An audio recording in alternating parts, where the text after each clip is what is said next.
নমস্কার প্রিয় ছাত্রছাত্রীরা, তোমাদের সবাইকে আমাদের চ্যানেল লিটারেচার স্টাডি অ্যাট হোমে স্বাগত জানাই। আজকে আমরা আলোচনা করব পেপার 1 থেকে কিছু গুরুত্বপূর্ণ কনসেপ্ট নিয়ে। এগুলি ফিলোসফিক্যাল কনসেপ্ট যেগুলো টিচিং অ্যাপটিটিউডের মধ্যে আসে। নাম্বার 1 হচ্ছে অর্থাৎ ইজম নিয়ে আলোচনা করব। ফার্স্ট ওয়ান হচ্ছে আইডিয়ালিজম। এইটি একটি ফিলোসফিক্যাল আইডিয়াজ যেখানে গুরুত্ব দেওয়া হয়ে থাকে মন অর্থাৎ মাইন্ড এবং স্পিরিট অর্থাৎ আত্মাকে, কারণ এগুলি হচ্ছে মূল উৎস যার মাধ্যমে আমরা বাস্তবটাকে চিনি।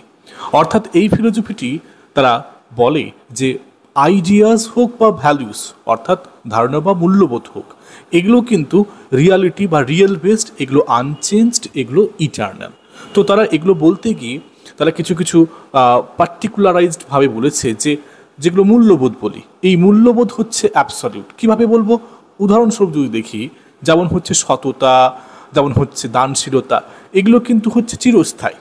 এগুলো কিন্তু মানুষের হয়তো অবস্থার পরিবর্তন হতে পারে, মানুষের হয়তো সময়ের পরিবর্তন হতে পারে, কিন্তু তাদের কিন্তু এই যে গুণগুলি থেকে যায়। ঠিক তেমনি করে নলেজ বা জ্ঞান, এগুলি আমাদের মন থেকে আসে অর্থাৎ বুদ্ধি থেকে আসে। এটিও একটি গুরুত্বপূর্ণ তথ্য। জাস্ট ভেবে দেখো, একজন টিচার, তিনি একটা ক্লাসরুমে বিভিন্ন শিক্ষার্থী রয়েছে, তাদের কোনটাকে বেশি গুরুত্ব দেবে? মুখস্থ বুদ্ধি না ক্রিটিক্যাল থিঙ্কিং? অর্থাৎ ক্রিটিক্যাল থিঙ্কিং যেটা মানুষের অর্থাৎ স্টুডেন্টদের মাইন্ড থেকে, ইন্টেলিজেন্স থেকে বেরিয়ে আসে, তাকে গুরুত্ব দেওয়া হবে। এছাড়া মানুষদের মধ্যে একটা উচ্চ লেভেলের একটা ইনস্টিংক্টিভ নেচার থাকে, এটাও কিন্তু আমাদের আইডিয়ালিজম বোঝায়। জাস্ট মনে করো একজন ব্যক্তি যিনি কিন্তু কিছু ন্যায়সঙ্গত আচরণ বা হয়তো তার মধ্যে কিছু স্পিরিচুয়াল গ্রোথ ঘটছে, তাহলে কিন্তু দেখবে যে ওর মধ্যে একটা গুণ থাকবে যে সে দার্শনিক হবে বা নয় হয়তো একটা সম্প্রদায়ের লিডার হবে। তো এগুলো কিন্তু আইডিয়ালিজম শেখায়। নেক্সট হচ্ছে সেকেন্ড ইজম, তা হচ্ছে ন্যাচারালিজম অর্থাৎ প্রকৃতিবাদ। সো এই দর্শন ধারায় এখানে গুরুত্ব দেওয়া হয়েছে নেচার অর্থাৎ প্রকৃতিকে বেশি। এখানে আমাদের যে সমস্ত সেন্স থাকে, যেমন হচ্ছে আমাদের দৃষ্টি, আমাদের ভাবনা, এখানে এই সেন্সেসগুলি কিন্তু মূল মানে কি বলবো অংশ হয়ে থাকে গোটা জগৎকে বোঝার জন্য। যেমন এখানে বলছে যে প্রকৃতি হচ্ছে উৎস এবং সেই প্রকৃতি থেকেই আমাদের জ্ঞানের সমাধি বা জ্ঞানের উৎস হিসেবে সেখান থেকে সব কিছুই আসে। জাস্ট একটা এক্সাম্পল বলি, একটা মালিক সে জানছে বিভিন্ন প্রকার গাছ সম্পর্কে। কিভাবে জানছে? যখন সে পরিচর্যা করছে, তাদেরকে অবজার্ভ করছে। ও কিন্তু যদি বইতে পড়তো, বইতে দেখতো, তাহলে কিন্তু ওর অতটা রিয়ালাইজেশন হচ্ছে না, তার নেচারকে দেখেই হয়েছে। ঠিক এমনি করেই শিক্ষা, আমাদের এই এডুকেশনটা তখনই আমরা হৃদয়গ্রাহী করতে পারবো যখন আমরা প্রকৃতির সাথে সেটাকে অ্যাসিমিলেট করতে পারবো।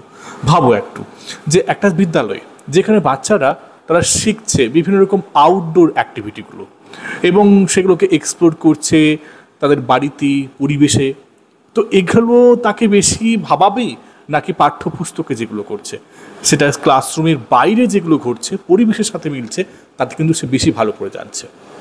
তৃতীয় আসবো, তা হচ্ছে প্র্যাগমাটিজম। এটিও এক ধরনের দার্শনিক ধারা বা দার্শনিক ভাবনা, যেখানে গুরুত্ব দেওয়া হয়ে থাকে প্র্যাকটিক্যাল রেজাল্টস এবং কিছু কর্মকাণ্ড বা অ্যাকশনগুলিকে। তো এই দার্শনিক ভাবনা এটা বিশ্বাস করে যে আমরা যেখানে যে কাজ করি না কেন, যদি সেটা গুড হয়ে থাকে, ভালো হয়ে থাকে, আমরা সেটাকে কিন্তু রিভাইজ করার চেষ্টা করি। তো এখানে মেনলি কিন্তু অন্যান্য অবজারভেশন বা আদর্শবাদের থেকে এখানে কাজের উপর বেশি গুরুত্ব দেওয়া হয়।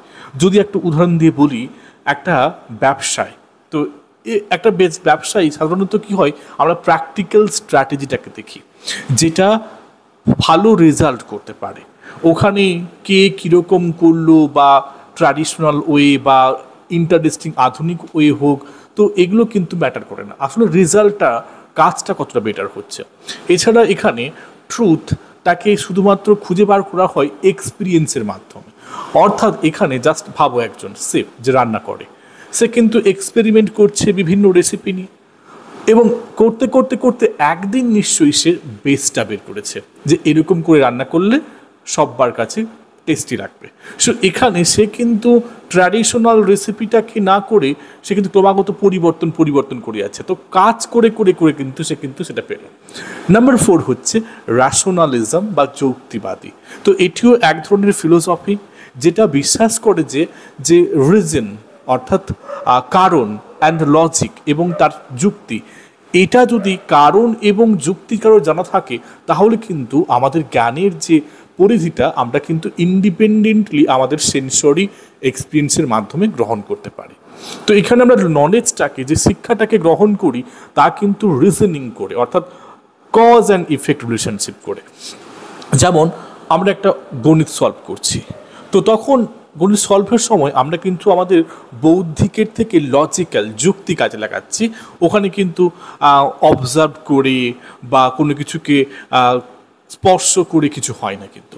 তো এখানে লজিক দিয়ে কাজ করতে হয়। নাম্বার 5 হচ্ছে এম্পিরিসিজম। এটি একটি ফিলোসফিক্যাল আইডিয়া যেখানে মেনলি জ্ঞানটাকে আমরা গ্রহণ করে থাকি, এখানে কিন্তু সেই সেন্সরি এলিমেন্টের মাধ্যমে নয়, এক্সপিরিয়েন্সের মাধ্যমে। সেন্সের মাধ্যম থেকে এটা একটু ঊর্ধ্বে, এটা কিন্তু আমরা এক্সপিরিয়েন্স করছি ফিজিক্যালি। জাস্ট লাইক আমরা যখন দেখছি, যখন শুনছি, যখন স্পর্শ করছি, খাচ্ছি, যখন তার টেস্ট বুঝতে পারছি, স্মেল গ্রহণ করছি, এগুলো সব কিন্তু আমাদেরকে এম্পিরিসিজম, অর্থাৎ যেটাকে জানলাম সেটাকে কিন্তু ফিল করছে। তো এখানে আমাদের ইন্দ্রিয় গ্রাহ্যের মাধ্যমে আমরা কিন্তু ফিল করি। তো এখানে শেখাচ্ছে, উদাহরণস্বরূপ বলি, যদি একটা বাচ্চা সে জানছে বিভিন্ন রকম সাইজ, টেক্সচার একটা ফেব্রিকের, সে সেটাকে স্পর্শ করে বুঝতে পারছে এটা একটু ঘসঘসে, এটা কিন্তু একেবারে মসৃণ। ও যদি ওটাকে পড়ে জানতো তাহলে কিন্তু বুঝতে পারতো না। তো এখানে তার অবজারভেশনের থেকে এরা বেশি হচ্ছে এক্সপিরিয়েন্স করছে। নাম্বার 6 হচ্ছে যেটা ইজম হচ্ছে এক্সিস্টেন্সিয়ালিজম। এটিও এক ধরনের ফিলোসফি। এখানে এরা ফোকাস করে মেনলি এক ব্যক্তি তার একটা স্বতন্ত্র, একটা অদ্বিতীয়, ইউনিক, আলাদা একটা ক্যারেক্টারিস্টিক্স দেখে বা তার কিছু ব্যক্তিগত গ্রোথ দেখে। তো এখানে এডুকেশনটা সাহায্য করে মানুষকে বুঝতে এবং তাদের নিজস্ব কার্যক্ষমতাকে ধরতে সাহায্য করে এক্সিস্টেন্সিয়ালিজম। তো এখানে একজনকে নিজেকে জানা, অর্থাৎ আন্ডারস্ট্যান্ডিং ওয়ানসেলফ হচ্ছে মেজর থিং এক্সিস্টেন্সিয়ালিজম। জাস্ট ভাবো দেখি, একটা স্টুডেন্ট যে জানার চেষ্টা করছে তার নিজের ইন্টারেস্ট কোথায় কোথায় রয়েছে এবং সেটা খুঁজতে খুঁজতে সে তার স্ট্রেংথস বার করে নিচ্ছে যে এই দিকটা আমি খুব ভালো, এবং সে কিন্তু সেইভাবে সেই রকম ওয়েতে সেই বিশেষ স্ট্রিমে কিন্তু পড়াশোনার চেষ্টা করছে। জাস্ট লাইক সে ভাবলো আমার কাছে আর্টসটা ভেরি ভেরি ভেরি ইন্টারেস্টিং, কারোর কাছে সায়েন্স। তো এইরকম করে কিন্তু মানুষের মধ্যে কিন্তু ধারণা জন্মায়। তো এই ছিল মোট আমাদের আজকে এই ফিলোসফিক্যাল কনসেপ্টগুলি। আশা করি তোমরা বুঝতে পেরেছো। যদি কোথাও অসুবিধা থেকে অবশ্যই কমেন্ট বক্সে জানিও।